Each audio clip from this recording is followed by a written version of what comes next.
This happened in Orangeburg, South Carolina, where this racist white SOB lost his mind. And the only thing, what pisses me off the most, that it was all these women, these black women in the polling booth. I wish that was a brother who was in there who could have clocked his ass. Y'all watch, this is not, y'all, a fake video. This is a real video. What's wrong, Matt? I was going to say that tall sister was about to give him the work, so it didn't necessarily need to be a brother. She was ready. Yo, yeah. The what? She was right to give him that good work.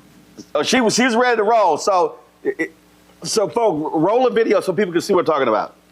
But you're not gonna do it. You fucking bitch. Oh, wow. There's no reason. Wow. This is my motherfucking right here. Wow. Why is it defending me? It's like it's not. All right, then shut the hell up and let me vote. Okay, Jay. Okay, we ain't got nothing else to say. We ain't got nothing else to say. Wow. We're gonna move on. Next thing. There it is right there. No. Wow. Wow, God. Oh. Don't do that. Wow.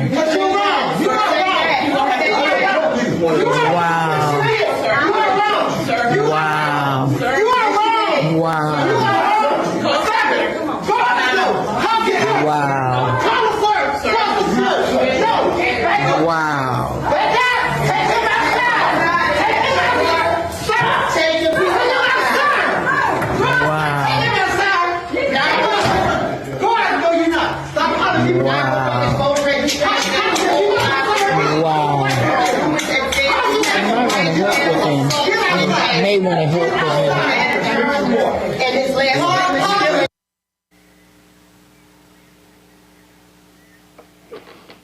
that sister threw the dukes up. She was like, yo, you want to jump? Jump. Yeah. Not only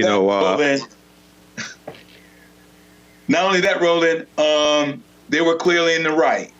They were clearly in the right because he was wearing a campaign hat. And in a lot of states, much like Georgia as well, you cannot wear any kind of campaign paraphernalia. And so this is one of those reasons why I'm so excited to demonstrate that we are demonstrating that whatever the Trump campaign team want to bring, we're going to meet them where they are.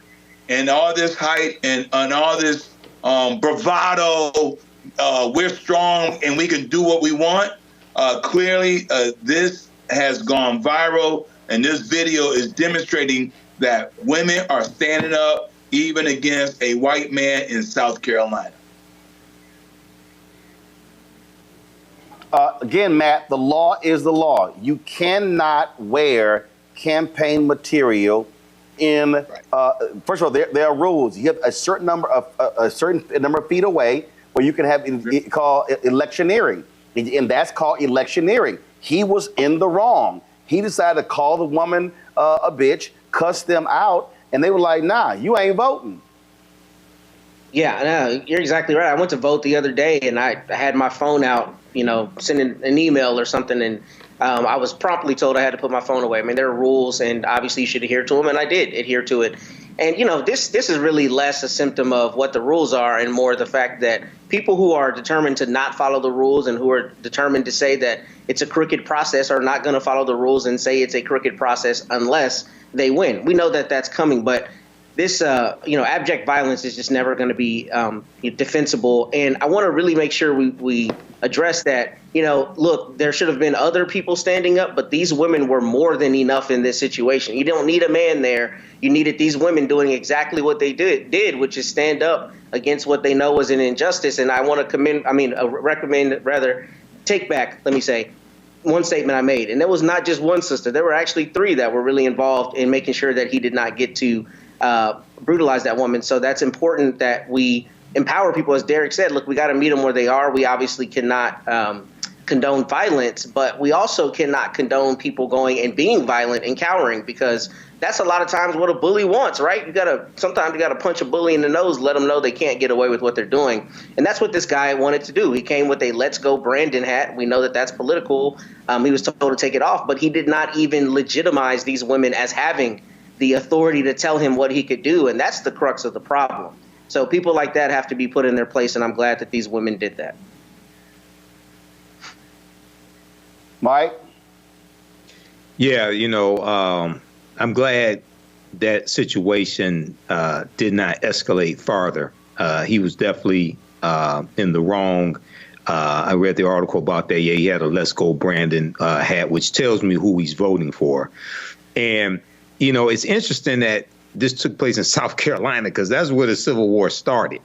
But, just the sheer ignorance that he showed. If he just took the hat off, left it outside, put it in a trash can, what have you, it wouldn't have been a problem. But he wanted to argue with them, cuss them out.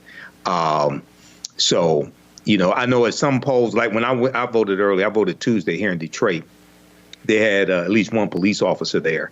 So, hopefully at this precinct, if they don't normally have at least one person representing law enforcement there, they'll do that so to keep things like this from escalating. Trump ain't shit. Did you know that Trump wanted the military to actually shoot Black Lives Matter protesters? I mean, Trump is not shit. He let people die during COVID and then told us to drink bleach. He tried to kill the stimulus bill and couldn't, so he delayed the money just so he could put his name on the check. Trump ain't shit. He used the death penalty to execute black men like Brandon Bernard.